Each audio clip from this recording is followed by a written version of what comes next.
Hello, this is Michael Hexter. Welcome to Politics 2100 here on YouTube. So, this episode I'm calling Fundamental Design of U.S. Politics, colon, two shell games hiding the inside game. This is an effort to create a slightly different take on the sort of more the dominant uh, metaphor that I've used to describe U.S. politics over the last year or so, which is the good cop, bad cop routine. And this doesn't supersede that, or this observation that I'm making today doesn't supersede that or make that irrelevant. The good cop, bad cop routine. Um, but it is a another kind of angle or perspective on the same thing or a similar set of facts. And it's also to some degree about, or it implies something about the media's role and media coverage and our understanding of U.S. politics. So, um, because there are layers to it. So anyway, and this came to me when I mean, it's maybe been brewing underneath the surface or whatever, but um, or it crystallized in my mind as I was listening to the Young Turks and who I respect a great deal, and Cenk Uygur and so forth and so on, in talking about how U.S. politicians are primarily concerned with their donors, and and they, in some sense, the action is what's not being covered by the media, and what's being hidden are the relationship between donors and lobbyists and the majority of U.S. politicians, including President Biden, including Nancy Pelosi, including many members of the House and in the Senate, um, and that I mean, it's sometimes you can refer to as "quote unquote" money in politics, and that kind of is a way that people have sort of scrubbed that out of their mind, or just sort of they bring that up occasionally and they say it's a bad thing or whatever, or they say, it's this thing we live with, in a fatalistic kind of way. But it's really, there is an inside game going on to which we only get glimpses, into which we only get glimpses, um, where donors are controlling the outcomes of elections, and also, once elections occur, the actual actions of politicians in office. And we see essentially, and also another way that Cenk used, it talks about corporate rule, and it is corporate rule, and you could add corporate and mega donor rule. I mean, they're the only corporations are not the only power players in the donor class. They are a big component of it, but they are not the only component of it. So, and the actual the ultra wealthy individuals or the billionaires, which are often the product of some corporate, evolution, which they own the corporation that then, brings them, creates their wealth. But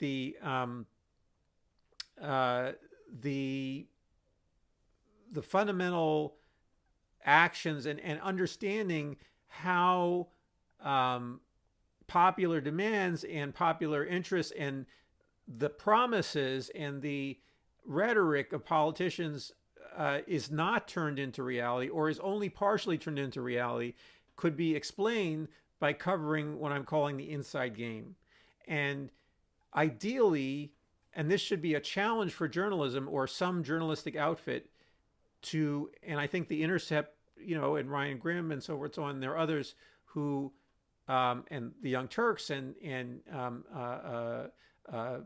Majority Report, which doesn't do individual, original reporting, but reports on other people's reporting and academic research.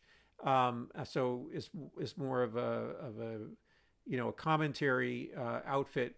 But anyway, and that that is a major challenge for journalism to cover the inside game.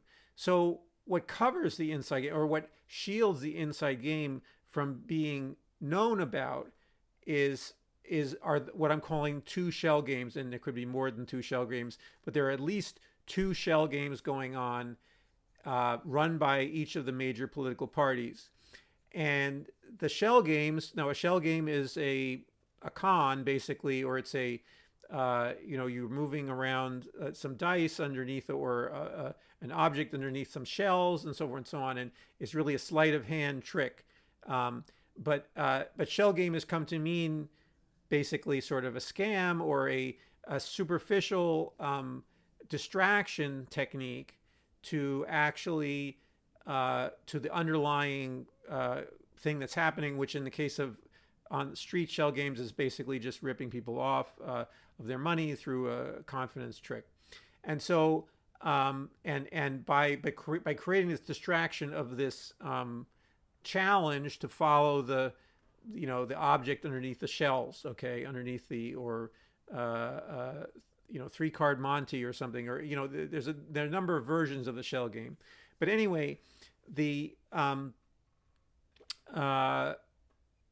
these two shell games are actually what is covered in U.S. political reporting.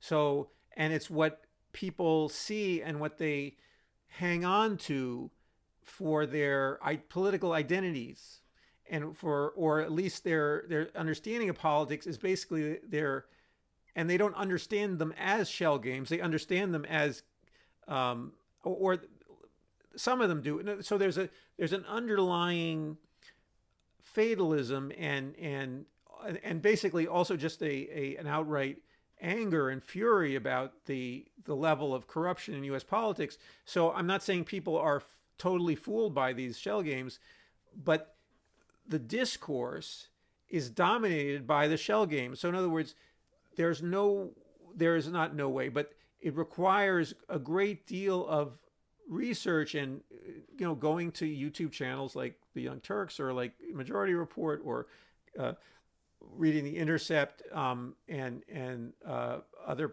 American Prospect, other publications that are doing original reporting, sometimes Mother Jones, sometimes, threads of this are in The Nation.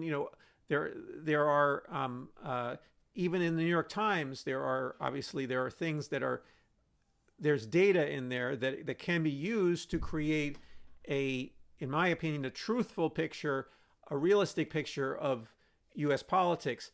But it's banished to generally to the sidelines. The general the center of the discourse, the center of both discourses in both parties, and also the general discourse, the common discourse in the media, if there is one, and the argument can be made there are two bubbles really for each party that exist, and that's largely the case, though not 100% the case. But anyway, within those bubbles, people are focused on the distractions. So and in the last video, for instance, I was talking about Nancy Pelosi. For Democratic voters, they are distracted by her mentioning of different issues that she talks about in a serious voice, and so forth and so on. But it is hiding, in my opinion, the inside game, which is, or it's only hinting at it, the inside game, which is that she is playing for the donors, and she is trying to maintain power for politicians that are serving the donors, serving the people that she basically made her reputation and her leadership positions based on her fundraising from large donors. So she creates a narrative that mentions various issues, and the reason why I call it idiocy is that there's so fragmentary pieces of different issues that she weaves together and makes sort of smart sounding observations about them, or seemingly ethically sound or not ethically sound, but just that she understands that there's a concern there, but no, it's not really that important. But what's really important is this other thing that I really know, but it's not the inside game she's talking about. But she is at the same time playing the inside game of continuing the corporate dominance of U.S. politics. So, I mean, that's not the this observation that I make is more that people are focused on the shell games and they're not looking at the inside game. And the media creates the impression that it's only the shell games that matter. Now, I want to say that there's a difference between the Democratic style shell game and the Republican shell game.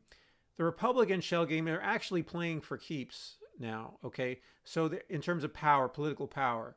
So, and this has to do with, I think, a fundamental alignment with the donor class that they have, that basically is about preventing the Democrats from really doing anything to set up any kind of social democratic wealth equalizing or income equalizing program of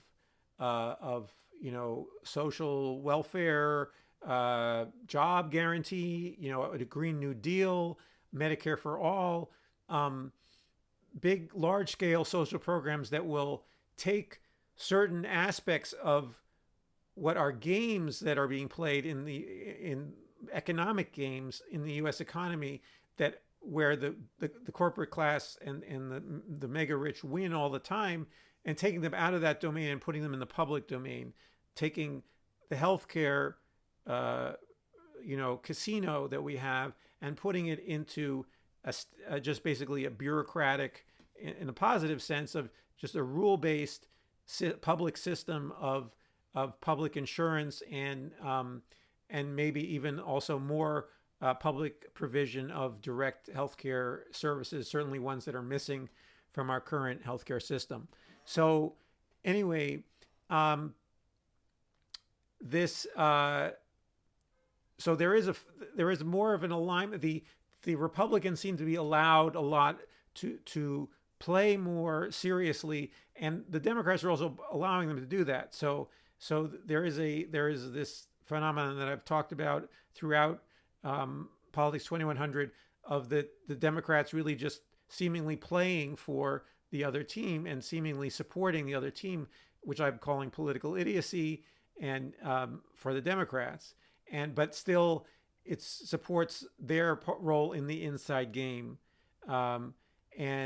which is murky. I don't have all the details on it. I don't, it's more by implication, and there's some cultural elements to it as well that are inculcated into these leaders that they just don't, that they're stuck in a certain view of politics and view of their opposition.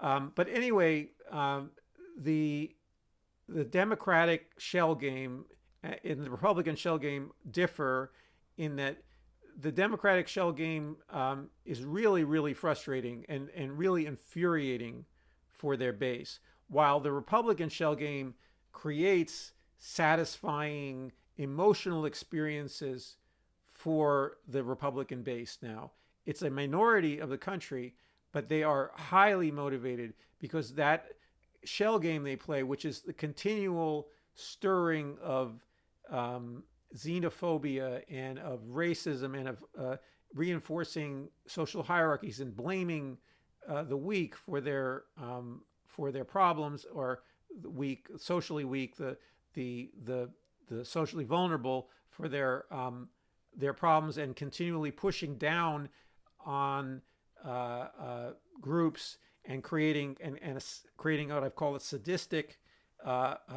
drama in a way where it's about a theater of cruelty. I'm misusing Antonin Artaud's idea about what theater was about, but talking about basically they're creating this spectacle of cruelty and which is fascinating and involving and reinforcing for the Republican base, and they are avidly playing it, and they are good at the media outlets that like Fox News and One America Network to some degree, and Newsmax and so forth and so on, are skilled at creating that satisfying game for this substantial minority, and also fairly comfortable and well positioned minority in society, relatively speaking. They're not necessarily the absolute elite, but anyway, their position though is sometimes favored by aspects of the elite, and this is where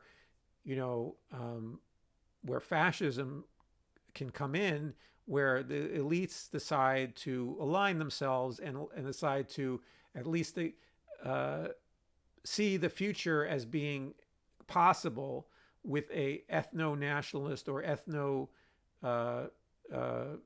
political system where a minority will rule by a combination of legal changes and force, okay, and with various elements of with racism and with kinds of nationalistic games, so forth and so on, to exclude other people within the nation. It's an exclusive nationalism. I think sometimes the word, this is a little sidebar, I think sometimes the word nationalism is used now as a weasel word for fascism. And if you're talking about an exclusive nationalism of an elite group within a society, that is fascism. It could be, Hindu nationalism, which has become a kind of fascism in India, and in the United States, white European, ethnic groups being favored by the Trumpist neo-fascist ideology. But anyway, so there's that shell game on the Republican side that is actually quite effective, and it should be actually the subject of trenchant media analysis that uses the correct terms and doesn't use weasel words, but uses correct terms for what's going on the right wing. And then on the quote unquote left, or on the centrists, say we have a shell game that the Democrats play, which is about constant frustration of their base, disrespecting their base. So it's a game where the losers of the shell game are constantly being hectored and being shamed in some one form or another, and so they're shaming their actual base, while the Republicans in their shell game are elevating, not through policy, not through any concrete achievement. In fact, they actually lead to things that like anti-vaccine stuff that leads to the death of their base, but they create emotional experiences for the base that are temporarily elevating. And while for the Democrats, the emotional experiences they create are humiliating for their base, or they have an edge of humiliation, an edge of, it's not pie in your face humiliation, but it's the suggestion of humiliation, and of constantly trimming people's desires and saying what you want is wrong. And so anyway, these two shell games operate, and what the media is doing is that it's kind of managing and reporting on some aspects of these shell games, rarely reporting on the inside game, and not seeing how the politicians are playing both games at the same time. So they're both playing the shell game and the inside game. So they switch back and forth between them. And so, um, and some of this is sort of inevitable in that a politician is not always going to be able to be totally transparent in terms of what they do, or maybe, you know, there some are erring more on the side of transparency. AOC seems to be trying hard to be quite transparent, and there are others who are seemingly following her lead on that. Um, but and it should be more transparent. She should be more transparent, and so forth and so on. And but but still, politicians are have relationships with each other and so forth and so on. So some of which it might not make sense to always divulge to people to the at large, or at least immediately. And or might, I don't know. I mean, actually, I would prefer politicians to be able to be absolutely frank about what goes on in their work, and I think that would be ideal and the best. Anyway, but now in the current system where there's so much corruption, of necessity, the inside game and the outside game are being, or the inside game and the shell game are being played, are being attended to alternatingly, or if they're playing the shell game, they're also playing somehow doing it to serve the inside game in a certain way. Um, and so anyway, so this is just, I think I'm gonna. This is I'm sorry, I'm talking in generalities. It was inspired by a way to reframe some the continual criticisms that I think Cenk Uygur rightly and the Young Turks rightly point out how following the money trail, so forth and so on, is important. But it's about money and also this inside game. So there's a money component to it, and that's clear. But there's also this relationship component, and so it does. It's more. It's not just simple like economic, stimulus and response. I mean, it's that definitely. I mean, that doesn't. I'm not saying that doesn't, but it has some shape and form to it. It can be created as a story or as a dynamic. And those dynamics can be tracked and so forth and so on in the form of this inside game, money drenched, donor class led, and controlled inside game. But I think that would be a good framework to start for journalists to start using, and then I think people will come to see that those are words that are accessible to people, and concepts that are accessible to people, and so it's not a matter of paranoid imagining, so forth and so on, but we can actually flesh out the details of what actually happens, and so we can track actions, promises, actions, and see what happens and what leads the promise to be most of the time frustrated or ignored or disappointed by the politician. And it comes from the way they're playing their inside game, and at the same time the need then to sustain the shell game. So the constant, you need to sustain a shell game, you need a constant dramaturgy to do that, and the Democrats are a lot worse at doing that than the Republicans are. So to run a con, you need to have a, I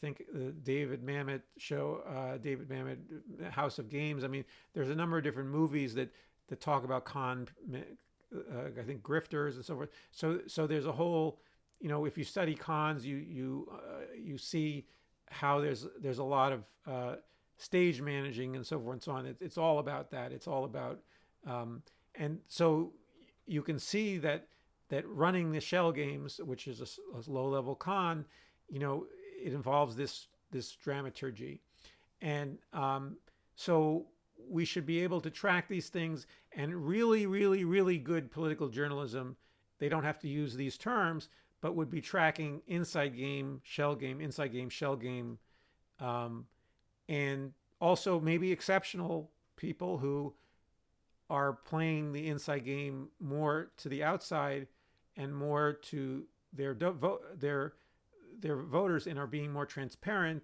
and are also trying to get things done, and making it about serving the American people and not distracting them, and but then serving another constituency, the donors. So anyway, if you have any thoughts about this metaphor, just the general topic, please share in the comments below, section below. And also, if you are liking this video, please like it. And also, if you're enjoying Politics 2100 more generally, please subscribe. And I'll see you in the next video.